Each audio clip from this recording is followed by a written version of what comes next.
Hello, in this video I'm going to show you how you can update Galatea app.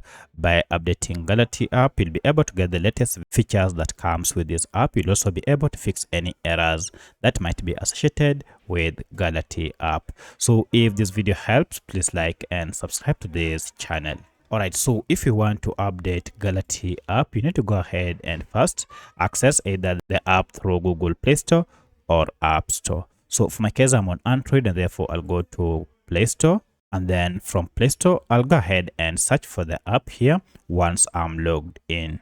So if I go ahead and search for Galatea like that, I'll go ahead and tap on the search icon here, and you can see if I open the app, you can see we have an update, which means I've been using an updated version of Galatea books and audio books.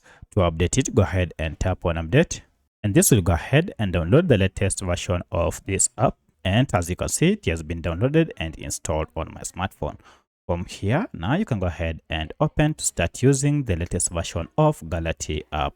If you have any other question, kindly let me know in the comment section. Otherwise, thanks for watching, and let's meet in the next video.